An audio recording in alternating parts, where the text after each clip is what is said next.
Good day to our fellow Dangal ng Bayan. This is our presentation entitled Challenges Encountered of Junior High School to the New Normal Education.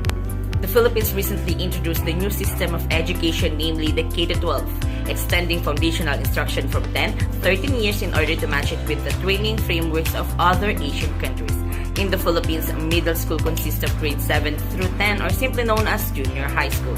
Both secondary education in both private and public sectors provide no separate entry requirement at both the junior and senior level, while private schools may need passing of an entrance examination. Students who finish elementary at grade 6 simply move to junior high school. The junior high school curriculum comprises the same topics as the primary curriculum, but, and however, depending on the subject utilized as the language of teaching. In the current state, WorldBank.org released a statement regarding the current status of the education system in the Philippines. According to them, coronavirus-pushed school closures and learning setbacks can have a negative impact on the present condition of younger pupils. Evidence from previous health and disaster-related crises shows the impact extends much beyond the period of the disaster or epidemic. It is also likely to have an impact on children's financial potential and usefulness as an adults, damaging the country's strength. This strategy note dissects the primary points of interest related to the current tutoring and learning situation and suggests strategies options for preparing for face-to-face tutoring when it's possible. To enlighten us, researchers conduct a concept paper to know the differences in progress of the current action of the Department of Education towards the secondary education in this time of pandemic. This study aims to know the current status of the secondary education by means of seeking answers from the following questions. First, what are the challenges encountered by the secondary students in terms of curriculum adjustments, alignment of materials, deployment of learning delivery modalities, orientation of parents or guardians of learners, and lastly, trainings.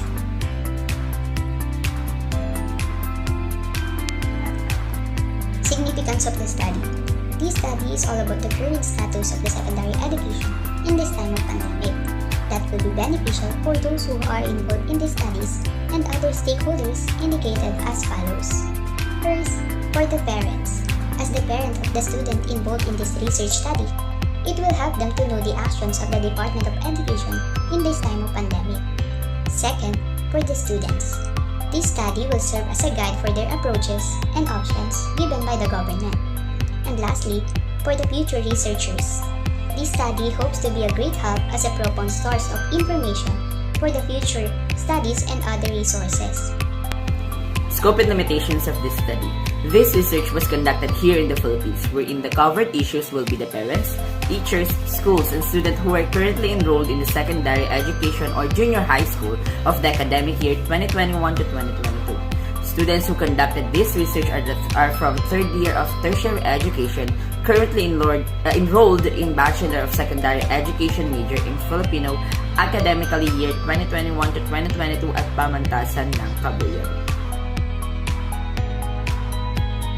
According to the article of Balolos 2020, in a new normal education, there was an adjustment in the curriculum made by the Department of Education in consideration to the formidable effect and impact of coronavirus. Guadalquivir 2020 is stated that the group activities will be changed into individual tasks and there will be lesson collaborative projects. A memorandum released that Pivot 4A specifying the following strategies such as aligning focus and intervention towards improving learning outcomes. In 3 studies presented shows that DepEd alternate education with new curriculum. It starts with flexible learning programs like online class and modular. It needs to consider the funds and regulations, safety and well-being, availability and adequacy of technology infrastructure, online learning support system, and availability of internet bandwidth. Also, professional development activities, appropriate technologies, and training resource accessibility are vital. According to DepEd 2020, learning through printed and digital modules is the most popular distance learning mode among parents who have enrolled their children for upcoming school year 2020-2021. As stated by Malipod 2020, teachers' preparation for modular learning is barrier for new normal learning, especially for teachers Coming from public school, moreover, Credula supports programs and initiatives that promote child rights in basic education by raising awareness and strengthening capacity. In the study by Castro Verde and Acalat, teachers' challenges in preparing the modules are also lack of enough time and also scarcity of supplies affect the productivity of teachers in the production of modules. That's why only per unit or chapter to be able to produce the modules on time. Are also aligned to the studies of Pidangle and Sumawang. In their studies, teachers lack of resources for reproduction and delivery of modules. Sometimes the printer is not functioning well, therefore they experience difficulty in printing and mass production of modules. Many web-based courses even have a live video feed of the lessons being taught, and that is according to Minneapolis 2021. While according to Gavan 2021, modular distance learning refers to learning resources that can be either in print or digital or electronic format. These are provided by the school and are delivered to the students at home or pick up at. Otherwise, according to Cantiga 2020, he stated that it features teacher to broadcasters who underwent training on how to effectively deliver lessons via pre-recorded videos. According to Simonson 2021, modular distance learning is considered as a distance learning or also called as distance education. While according to Dargo et al. 2020, the DepEd launched its DepEd TV channel with 19-minute allotments for selected subjects and grades. In contrary, according to study of Jokno 2021, the distribution of textbooks and activity sheets would be a better mode of delivery than radio. The Department of Education used communication such as texting and social media to orient parents and guardians of the students because it is necessary to inform them, supported by NARDO 2020. As for Hindawi, communication is necessary to the progress of the child, but realistically speaking, it was the initial problem of the Department of Education as for New Year 2020. The connection will provide a better environment supported by the study of education science due to COVID-19. We'll learn how education systems, teachers, and students can adapt and be flexible. So in order to adapt this new normal setup, the DepEd provides training for teachers that can enhance their ability, skills, and release a memorandum order wherein it is a necessity for promoting work, teacher performance, and motivation in this area, meaning teachers increase their professionalism and learning access to technology resources. While many focus on learning experience, professional development, and curriculum, it is not surprising that many teachers are finding it difficult to navigate this new reality.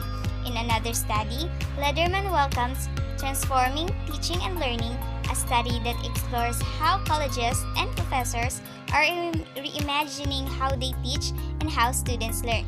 This allows them to increase their knowledge and develop useful skills as they create instructional plans. So here is our conclusion. The Department of Education introduced the most essential learning competencies supported by Pivot 4A of Region Calabarzon, which aims to adjust and focuses more on the general competencies for the students. Idealistic but not realistic. It is not a good long-term plan according to the research that we have because it consumes more time, manpower, and resources such as papers and finances, but due to poor internet connection, this is the best way that Dangle studies seen. Moreover, for the deployment of learning delivery modalities, it creates and expands more because as per our research, the initial phases of implementing the online classes, e-modules, and radio television learning broadcast which helps the current situation from the poor internet connection and limited resources for paper or modular production. For the orientation of parents or guardians of learners, we saw that communication such as texting and social media is the best way the Department of Education used to address the issue. In addition, the trainings of the teachers, especially those who are not technologically aware, are being implemented right before the opening, during, and up until today, proven by the articles that we have. To sum it up, the progress is still on its way for a better education. The curriculum up until today from the production of materials are being addressed but needed for more than assistance and furthermore research. The platform of education helped the students to at least lessen the hunger for knowledge that they currently suffer due to pandemic.